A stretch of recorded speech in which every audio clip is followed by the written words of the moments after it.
अखण्डमण्डलाकारं व्याप्तं येन चराचरं तत्पदं दर्शितं येन तस्मै श्रीगुरवे नमः।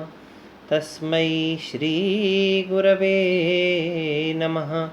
तस्मै श्रीगुरवे नमः।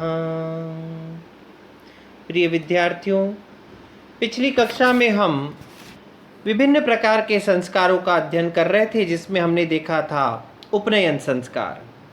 और उपनयन संस्कार से जो रहित रह जाते हैं वे व्रात्य कहलाते हैं। और उन व्रात्यों के साथ क्या आचरण किया जाता है उसके विषय में चर्चा करते हुए महर्षि मनु कह रहे हैं, न एतै अपूतै विधिवत आपद्यपि ही करहिचित ब्राह्मण यौनांश्च संबंधान आचरेत ब्राह्मणैः सह। क्या कह रहे हैं?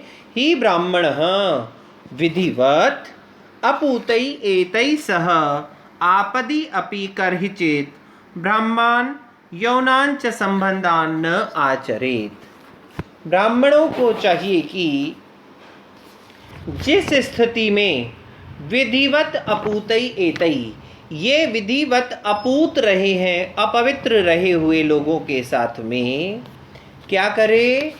आपदि अपि, आपत्ति काल में भी, करहिचित कभी भी इन लोगों के साथ, व्रात्यों के साथ, उपनयन संस्कार से रहित लोगों के साथ, जिनको हमने व्रात्य की संज्ञा दी है, उनके साथ ब्राह्मण ब्रह्म संबंधी अर्थात वैदिक अध्ययन से संबंधित, यौनान अर्थात विवाह से संबंधित संपर्क स्थापित न करे, अर्थात ब्रह्म ज्ञान से संबंधित, वेद अध्ययन से संबंधित और विवाह से संबंधित संबंध स्थापित न करे। ब्राह्मण व्यक्ति को चाहिए कि उपनयन संस्कार से प्रतीत होने के कारण से जो लोग व्रात्य हो चुके हैं उनके साथ अध्यापन एवं यौन विषयों से संबंधित विवाह इत्यादि विषय संबंध स्थापित न करे। और कब तक न करे? जब तक ये अपवित्र हुए लोग शास्त्र के अनुसार कहे हुए प्रायश्चित को करके शुद्ध न हो जाते हैं, तब तक वेदों को पढ़ना पढ़ाना और विवाह संबंधी संबंध इनके साथ स्थापित न करे। आगे क्या कहते हैं? कार्षण रौरव वास्तानि चर्माणि ब्रह्मचारिण वसीरन्नानुपूर्वेण क्षाण क्षौमम आविकानि च। अन्वय देखिए इसका। ब्रह्मचारिणः आनुपूर्वेण्य कार्षण रौरव वास्तानि चर्माणि क्षाण क्षौमम आविकानि च वसीरन। ब्रह्मचारियों को क्रमशः, अनुपूर्वेण अर्थात क्रमशः, अनुपूर्वकता के क्रम से क्या करना है? कार्ष्ण रौरव वास्तानि, कृष्ण मृग के, रुरु मृग के और वास्तानि चमड़े, कौन सा चमड़ा?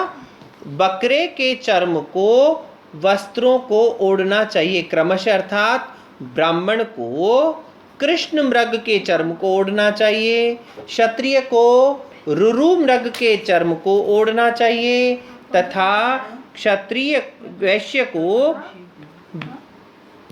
बकरे के चर्म को ओढ़ना चाहिए। तत्पश्चात आनुपूर्वेण, वापस अनुपूर्व के क्रम से क्षाण क्षौमम आविकानि च वसीरन।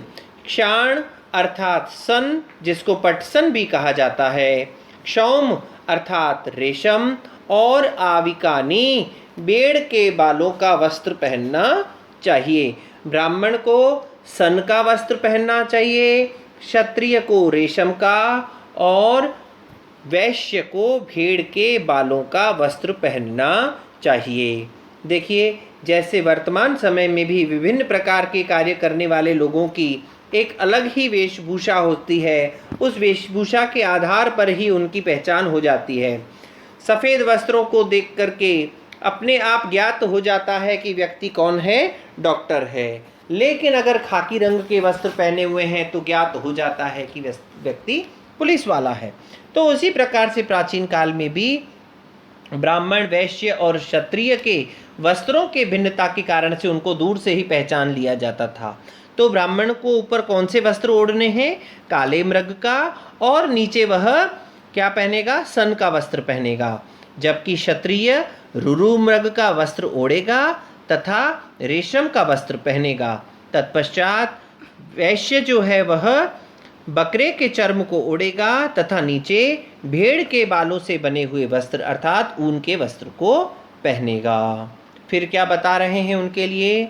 मौंजी त्रिव्रत समा श्लष्णा कार्या विप्रस्य मेखला क्षत्रियस्य तु मौर्वीज्या वैश्यस्य शणतांतवी। इसका अन्वय देखिए। विप्रस्य मेखला मौंजी त्रिव्रत समा श्लक्षणा कार्या क्षत्रियस्य मौर्वीज्या वैश्यस्य शणतांतवी कार्या। ब्राह्मण की मेखला जो कमर में पहनी जाती है, ब्राह्मण की ऐसी मेखला जिसको कनकती कहा जाता है, वह किससे बनी होनी चाहिए? मौंजी, मूंज से बनी हुई होनी चाहिए। श्लषणा कार्या, बड़ी ही चिकनी कोमल होनी चाहिए। और कैसी होनी चाहिए? त्रिवृत्त समा, 3 लड़ों वाली चिकनी होनी चाहिए।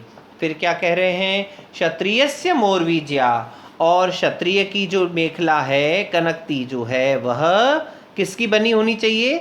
मूर्वा से बनी हुई होनी चाहिए। मूर्वा की बनी हुई प्रत्यंचा वाली होनी चाहिए। तथा वैश्य की मेखला सन अर्थात पटसन से बनी हुई होनी चाहिए। ब्राह्मण की मेखला कनकती मूंज से बनी हुई होनी चाहिए, 3 लड़ों वाली और चिकनी होनी चाहिए।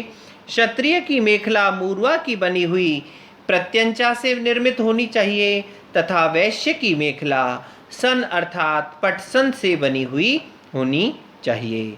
अब अगर कभी ऐसी परिस्थिति आ जाए किसी स्थान विशेष पर ये तीनों प्रकार के जो है पदार्थ उपलब्ध न हो तो क्या किया जाए, उसके विषय में आगे मनु महाराज कह रहते हैं।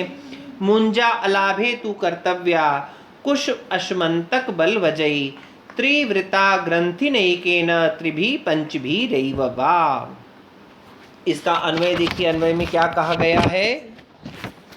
मुंजा अलाभे तू, मुंजा के अलाभ होने पर, लाभ के न होने पर, ये जो पहले हमने 3 प्रकार के वस्त्र कहे गए हैं, उनका लाभ न होने पर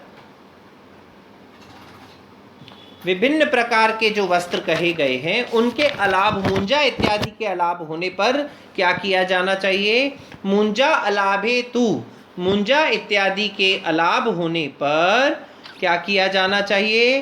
कुश अश्मंतक बलवजई, कुश से बनी हुई और अश्मंतक से बनी हुई और बलवज से बनी हुई त्रिव्रता, 3 वृत्तों वाली, एकेन ग्रंथिना त्रिभी पंचभी वा ग्रंथिभी कर्तव्या, 1 गांठ वाली, 3 गांठ वाली या 5 गांठ वाली मेखला का निर्माण किया जाना चाहिए।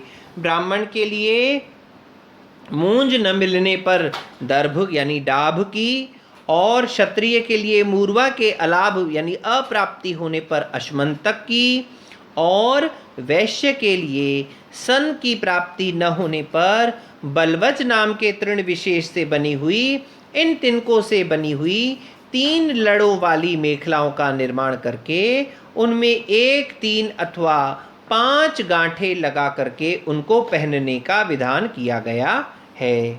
अब आगे क्या बता रहे हैं?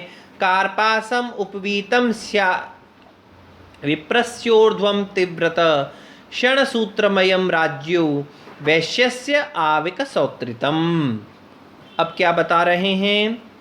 विप्रस्य उपवीतम कार्पास्यम ऊर्ध्ववृत्तम त्रिवृत्त राज्ञः क्षणसूत्रमयम वैश्यस्य आविक सौत्रितम स्यात्। विप्र का उपवीत, उपवीत किसको कहते हैं? यज्ञोपवीत जनेऊ किसका बना हुआ होना चाहिए? कार्पासम, कपास का बना हुआ होना चाहिए।